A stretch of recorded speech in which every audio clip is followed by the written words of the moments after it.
মুশকিল হচ্ছে আমরা অনেক সময় খালি ওষুধ দিয়েই খারাপ। আজকের দিনে ম্যাক্সিমাম পেশেন্ট যাদের দেখা যায়, ম্যাক্সিমাম পেশেন্ট বলবো না, অনেক পেশেন্ট, এরা রাত্রে 11টা 12টা 1টা অবধি তারা মোবাইল ঘাঁটছে, তারপরে গিয়ে শুতে যাচ্ছে। বহু স্টুডেন্ট এরকম হচ্ছে, তাদের মা বাবা বলা সত্ত্বেও তারা কথা শোনে না। এরকমই একটা ছেলে, এর টিক ডিসঅর্ডার ছিল। সমস্যাগুলোর সূত্রপাত হলো একসঙ্গে তাদের বাড়িতে কতগুলো বিপর্যয় পরপর হতে থাকে। বাবা অসুস্থ, মা অসুস্থ, জমি জায়গা নিয়ে ঝঞ্ঝাট ঝামেলা। তারপরে ছেলেটার এই টিক ডিসঅর্ডারের সমস্যাটা বাড়তে থাকে। এ এখন বয়স্ক হয়েছে, একে 5 বছর বয়স তখন আমি দেখতাম, দীর্ঘকাল পরে আবার নতুন করে দেখছি। গল্প কথাবার্তা শুনলাম, সব শুনে এইবার তাকে বললাম যে তোর সময় কাটে কি করে বাকি সময়? সিভিক পুলিশে কাজ করে। বলে আমি মোবাইল দেখে সময় কাটে। তো এর নিকট আত্মীয় একজন, তিনি অত্যন্ত ভালো বাঁশি বাজান, রেডিওতে টিভিতে উনি বাঁশি বাজান। তার প্রচুর ছাত্রও আছে, সঙ্গে তার মাসি এসছে। মাসি বলল ও তো বাঁশি শিখেছিল। আমি বললাম তুই কাল থেকে গিয়ে আবার বাঁশি শিখতে শুরু কর, তোর রোগ কিন্তু উন্নতি হবে, তাছাড়া তোর রোগ উন্নতি হতে দেরি হবে। তখন তার মাসি বলছে যে, তার মেসো বলছে যে আমি এই বাঁশির একটা উত্তরাধিকারী পেলাম না। আমরা তুই উত্তরাধিকারী হ, তুই বাঁশি শুনতে যা, শিখতে যা, এবং আমি বলছি তুই তাড়াতাড়ি উন্নতি হবে তোর। খুব অল্প সময়ের মধ্যে কিন্তু ছেলেটা অনেক উন্নতি হয়ে গেছে। এইখানে হ্যানিম্যান একটা কথা বলেছেন 228-এ, রেগুলেটেড লাইফ লিড করতে হবে। এই যে রেগুলেটেড লাইফ লিড করার কথা হ্যানিম্যান বলছেন, আর আজকের দিনে যত ইরেগুলারিটি লাইফে চলে এসেছে, ওইটাকে নিয়ে আমি সুস্থ হতে চাই। কতটা সুস্থ করা যাবে? যখনই ওকে বললাম তখনই বললো যে আমি যাব। তারপর থেকে আমি শুনলাম ও দৈনিক 2 ঘন্টা করে প্র্যাকটিস করছে বাঁশি, মোবাইল কমিয়েছে, রোগ অনেক উন্নতি আছে। ওষুধ তেমন কিছুই দিইনি, মাস 3-এর মধ্যে শুধু ওপিয়াম চলেছে, এখনো ওপিয়ামে আছে। এরপরে অন্য ওষুধ লাগবে অ্যান্টিসোরিক, কিন্তু এই অল্প সময়ের মধ্যে তার এই উন্নতিটা আমার কাছে অত্যন্ত আনন্দের হয়েছে। অর্থাৎ ও মোবাইল গেম খেলে চলবে রাত 1টা পর্যন্ত, আপনি ওষুধ দিয়ে যাবেন, আপনি আশা করবেন ও সব সারিয়ে দেবেন আপনি ওষুধ দিয়ে, তাহলে এই রেগুলেটেড লাইফের কি হবে? এটা তো হ্যানিম্যানের কথা। রেগুলেটেড লাইফ লিড না করলে একে এতটা ভালো এত অল্প সময়ের মধ্যে আমি রাখতে পারতাম না। হ্যানিম্যানকে ধন্যবাদ, আর ভগবানকে প্রার্থনা যে এই ছেলেটি যেন সুমতি বজায় থাকে, সে যেন কথাটা শোনে, তাহলে কিন্তু সে আগামী দিনে তার এই রোগ অবস্থাকে অত্যন্ত অল্প সময়ের মধ্যে কিন্তু কাটিয়ে উঠতে পারবে। তা নয়তো ওই মোবাইল গেম খেলবে রাত 1টা পর্যন্ত, ঘুম হবে না, বাড়িতে অশান্তি নানা রকম, ও কিন্তু ভালো থাকতে পারবে না। আপনার ওষুধের হয়তো কিছু পার্সেন্টেজ কাজ হবে, 10% কাজ কিন্তু আপনি দেখাতে পারবেন না। আপনি অনেক খেটেও কিন্তু পুরো আরামটাকে দিতে পারবেন না। মুশকিল হচ্ছে কোনো সময় আপনাকে, এটাও স্যারের কাছে শেখা। স্যার বারবার বলতেন তুমি তোমার নলেজের জায়গাটা ঠিক থাকবে। তুমি ধরে নাও একটা পেশেন্ট এসছে, 5 জায়গা ঘুরে এসছে, উপকার পাইনি বলে তোমার কাছে এসছে। ওর ধারণা এই রোগটা এর বেশি কিছু করা যায় না। স্বভাবতই পেশেন্টকে যদি তুমি সরাসরি দেখো সে একরকম, পেশেন্টকে যদি সরাসরি জিজ্ঞাসা করো সে অন্যরকম। কিন্তু যদি বাড়ির লোক কেউ আসে, সে বলবে যেমন ছিল তেমন, না তেমন কিছু হয়নি।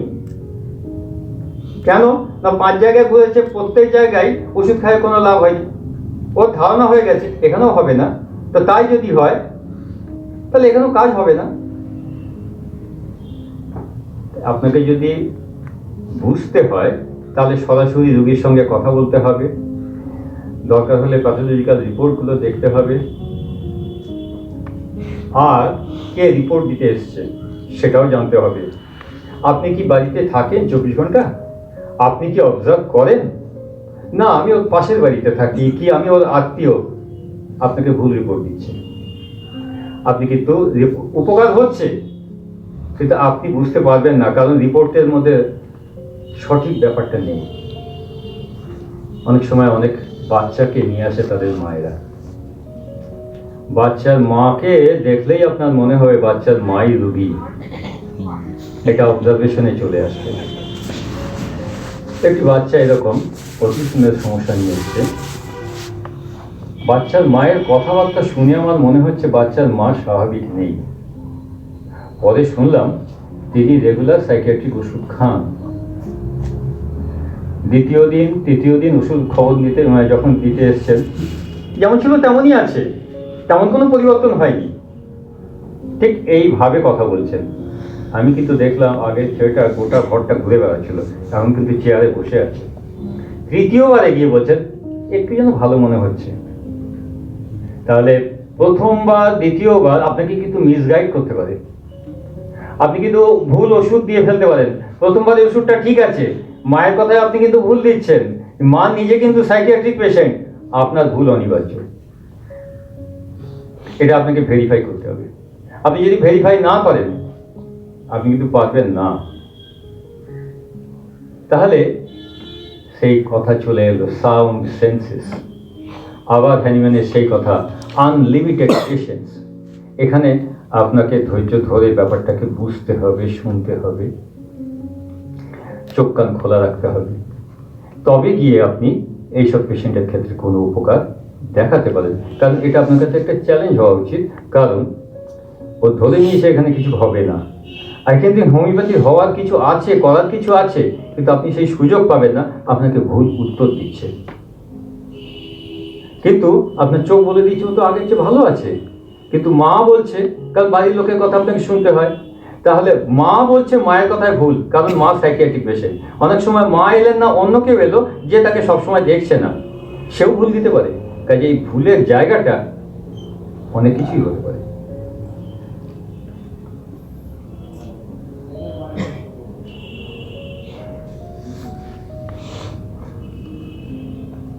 কিছু পেশেন্ট আছে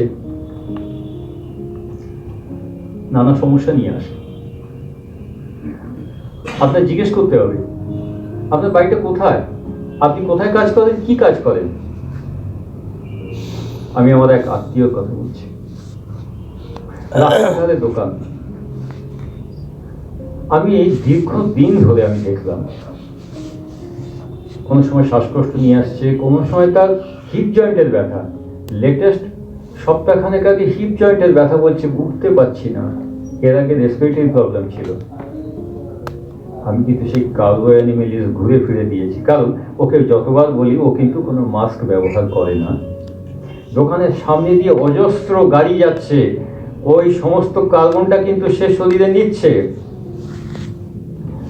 যখনই সমস্যা হচ্ছে আমি কিন্তু ঘুরে ফিরে কার্বন অ্যানিমেলিস দিয়েছি বা কার্বোহেড দিয়েছি, উপকার হয়েছে। তাহলে অন্য ওষুধ লাগবে না? লাগবে, কিন্তু এই যে একটা ব্লক তৈরি হয়েছে, এইটা একটা যে মেনটেনিং কজ হয়ে গেছে, এই কজটাকে না ধরে আপনি মায়ের দামে গিয়ে কি করবেন?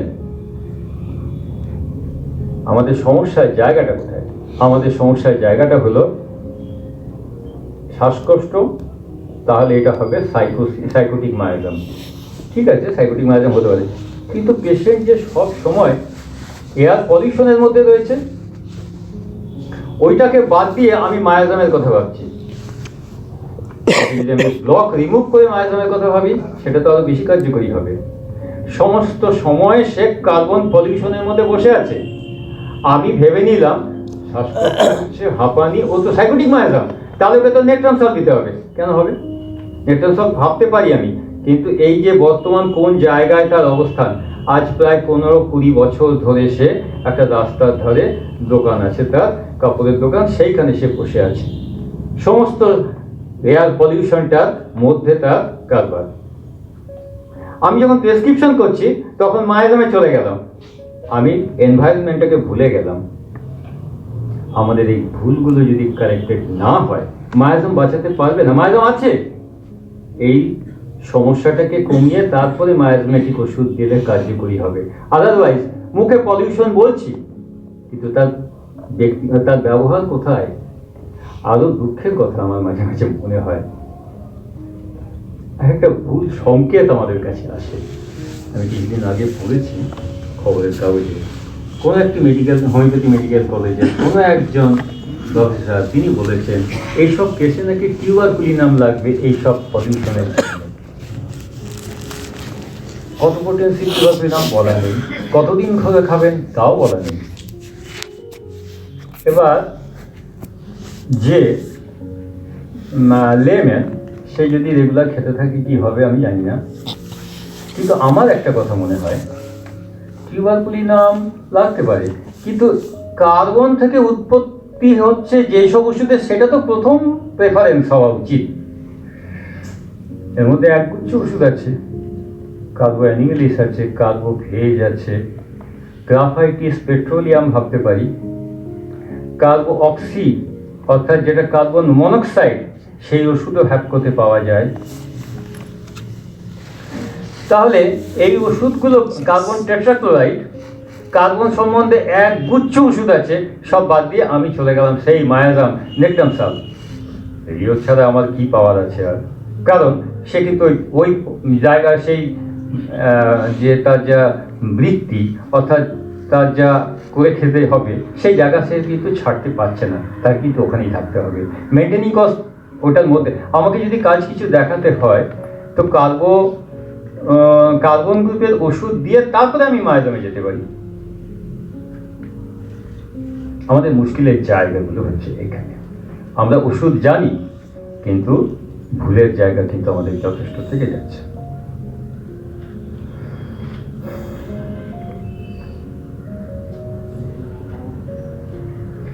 একটা খুব ইন্টারেস্টিং কেস, এরকম কেস সাধারণত একটু কমই হয় বরং। আইবিএস এর পেশেন্ট, একটি আইবিএস এর পেশেন্ট ইরিটেবল বাউল সিনড্রোম, গত 6 বছর ধরে ভুগছে। প্রচুর অ্যালোপ্যাথি চিকিৎসা হয়েছে, সুবিধা হচ্ছে না। এক্ষেত্রে আইবিএস এর পেশেন্টের যেটা থাকে খুব স্ট্রেস থাকে। আমি তন্ন করে খুঁজেও কোনো স্ট্রেস আপাতত অন্তত প্রথম দিনে আমি পাইনি, জানি না পরবর্তী দিনে পাবো কিনা, কিন্তু প্রথম দিন আমি বারবার বিভিন্ন রকমভাবে জিজ্ঞাসা করে পাইনি। তারপরে একটা তথ্য পাওয়া যাচ্ছে যে 6 বছর আগে তার একটা গল স্টোন অপারেশন হয়েছিল, তারপর থেকে এই আইবিএস এর উৎপত্তি। এটা কিন্তু একটা তথ্য যে গলস্টোন অপারেশনের পরে সালমোনেলা স্প্রেড করে গেছে সম্ভবত, কারণ এই ধরনের ঘটনা ঘটে। তাহলে এই সালমোনেলা এখানে কারণ, এখানে কোনো স্ট্রেস কারণ নয় এই আইবিএস এর পেছনে। আমার প্রেসক্রিপশন ছিল গার্ডনার, বাওয়েল নোসর গার্ডনার, কারণ গার্ডনার নাথিং বাট সালমোনেলা, সালমোনেলাই গার্ডনার। পেশেন্টের কিন্তু 15 দিনের মধ্যে কিন্তু ডেভেলপমেন্ট শুরু হয়েছে। 7-8 বার পায়খানা হতো, এখন 2-3 বার হচ্ছে বা 3-4 বার হচ্ছে। পেটের ব্যথা কম, আগের চেয়ে ঘুম উন্নতি হয়েছে। এটা কিন্তু ভিন্ন রকমের কেস। এটা কিন্তু চিকিৎসকের জ্ঞানের মানে একটু অন্যরকম জ্ঞান না থাকলে এইটা করা হয়তো সবসময় সম্ভব হবে না। এর পর্যন্ত আমি যেগুলো বললাম এগুলো ভুলের জায়গা বললাম, কিন্তু কথা হচ্ছে ইরিটেবল বাউল সিনড্রোম বলে আমি এটা বললাম কারণ বেশিরভাগ ইরিটেবল বাউল সিনড্রোমে স্ট্রেস থাকেই থাকে। এইটা একটা ব্যতিক্রমী কেস বলে এবং অত্যন্ত ইন্টারেস্টিং বলে আমি এটা কেসটা বললাম। বেশিরভাগ কিন্তু এই কেস কমই আসবে, কিন্তু গার্ডনারের ব্যবহারটা কিন্তু এখানে অত্যন্ত কার্যকরী হয়েছে। রোগীর উন্নতি শুরু হয়েছে, আশা করছি আরো উন্নতি হবে।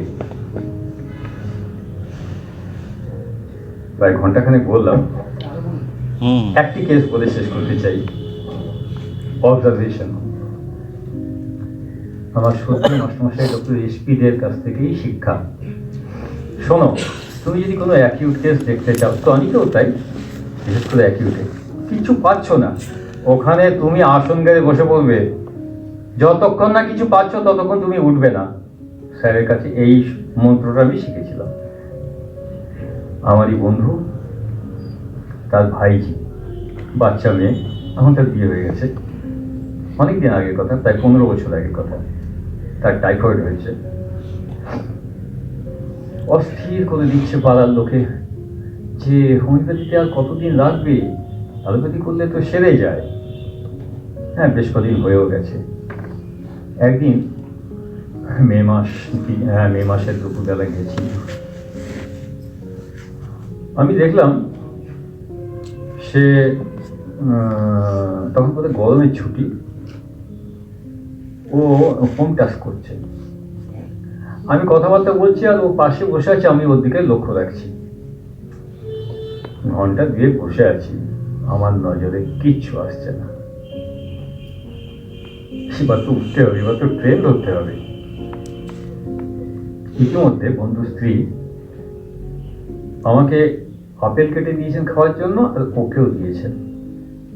আমি দেখলাম বাচ্চা মেয়েটা সব কটা আপেল খেয়ে নিল। আমি বললাম আরেকটা আপেল দিন না ওকে, সেটাও খেয়ে নিল। আমি বন্ধুকে বললাম আমি ওষুধ পেয়ে গেছি। কি 1 মাস প্রায় জ্বরে ভুগছে, এক্ষেত্রে একদমই খিদে না থাকার কথা, জ্বরের মধ্যে খিদে, ফসফরাস দিই, ফসফরাস দেওয়াতে পরের দিন থেকেই জ্বর ছেড়ে যায়। এটা কিছু দীর্ঘ সময় না বসলে আমারও নজরে আসতো না। এই হচ্ছে অবজারভেশনের কথা। এই অবজারভেশনের যদি গুরুত্ব থাকে 85 অ্যাফোরিজমের যে কথা হ্যানিম্যান বলেছেন, তাহলে কিন্তু আমাদের বিফলতার কারণ নেই। অনেক ক্ষেত্রেই আমরা কিন্তু অ্যাভয়েড করতে পারবো। এটা যদি না হয় তাহলে বারবার এই বিফলতা হোমিওপ্যাথিতে কিছু কাজ হয় না, এটা শুনতে শুনতে শুনতে শুনতে মানুষের মনে হবে যে হোমিওপ্যাথি নয়, যদি কিছু করতে পারবে অ্যালোপ্যাথি করবে। হ্যানিম্যানের প্রতি বিশ্বাস হারাবেন না, দৃঢ়ভাবে করুন। হ্যাঁ, সবাই বারবার বলছে কলচিকামের কেসটা বলতে। আমাদের অনেক কাজ করার আছে, আমি আজকে ওকে বলছিলাম অনেক কাজ আমাদের করা আছে, যে কাজগুলো মেটেরিয়া কিংবা রেপার্টরিতে লেখা নেই, সেই কাজগুলো আমাদের করতে হবে। আমাদের কোনো রেডিমেড অনেক জায়গায় বই লেখা আছে, অনেক জায়গায় নতুন কাজ করা নেই। যেমন ধরুন আজকে যত হাইপারটেনশনের রুগী পান, কেন্টের যুগে ছিল না।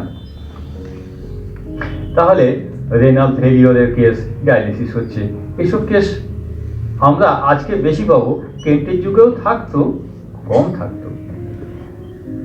এরকমই একটি কেস, কিন্তু মুশকিল হচ্ছে শর্ট বলছে, আমি খালি বলছি ডিটেলটা কিন্তু আমি বলতে পারবো না, কারণ আরও না দেখে এটা ডিটেলিংয়ে যাওয়াটা আমাদের উচিত নয়। সেটা হচ্ছে একটি মেয়ে, বয়স বোধহয় 26, তার আবার একটি সন্তান আছে 4 বছরের, সপ্তাহে 2 বার করে ডায়ালিসিস হচ্ছে। অত্যন্ত শ্বাসকষ্ট, বসতে পারছে না, শুতে পারছে না, খেতে পারছে না, খেতে গেলে গা বমি হয়ে বেরিয়ে আসছে, ঘুম নেই দিনের পর দিন। সাউথে গিয়েছিল, সেখান থেকে যা যা বলেছে ওইসব করছে, কিন্তু কোনো সুরাহা হয়নি। এই পেশেন্টকে প্রথমত দিয়েছিলাম সেন্না এসব পেশেন্টকে ভালো কাজ করে। সেন্না কিছু উপকার হলেও সামগ্রিক উপকার হলো না, তখন দিলাম কলচিকাম। গত সোমবারের কেস, নবদ্বীপ থেকে আশাতীত উন্নতি, কিন্তু কেন্ট রেপার্টারিতে সিনথেসিসে আমাদের মেটেরিয়ায় কোনো জায়গায় রেনাল ফেলিওরের বিষয়ে কলচিকামের নাম নেই। কিন্তু কলচিকাম দেওয়া হয়েছিল। তাহলে কি আকাশ থেকে বললো তা নয়, তাহলে এই কলচিকাম বলতে গেলে এর পেছনে অনেক কথা বলতে হয়। অর্থাৎ আমি বলতে চাইছি যে আমাদের অনেক কাজ নিজেদের তৈরি করতে হবে, যে কাজ তৈরি করা নেই। যে তৈরি করা কাজটা যদি আজকে আমরা পাই, তাহলে আমাদের আগামী দিনে অগ্রগতিটা সহায়ক হবে। কিন্তু আমরা যদি যেটুকু আছে সেটুকুকে ধরে চলছি, কিন্তু সেই যুগে যে অসুখগুলো হতো, এই যুগের অসুখের ধরন কিছু চেঞ্জ হয়েছে, এই যুগের জন্য আমাদের নতুন করে ভাবতে হবে। মেটেরিয়ালতে, হ্যানিম্যানের শিক্ষায়, এগুলো কিন্তু আমরা অনেকটাই কভার করতে পারি। কিন্তু যদি আমরা নতুন চিন্তা না করি, আমাদের থট ব্লকিং হয়ে গেছে, থট ব্লকিং হয়ে গেল মহা মুশকিল। এই থট ব্লকিংটাকে আমাদের সরাতে হবে। আর তা যদি হয়, আমিও যে সব কেসে সফলতা পাচ্ছি তা নয়, কিন্তু আমি এটা বলতে চাই, যে ক্ষেত্রে চিন্তা করেছি, নতুন করে ভেবেছি, ঈশ্বরের ইচ্ছায় কোনো না কোনো সূত্র অনেক সময় বেরিয়ে এসেছে। কিন্তু এটাই যথেষ্ট নয়। আমার বলার ইচ্ছা, আপনারা সবাই মিলে চেষ্টা করলে আমাদের হোমিওপ্যাথি কিন্তু বনসাই বা ছোট হয়ে থাকবে না। নমস্কার। Thank you.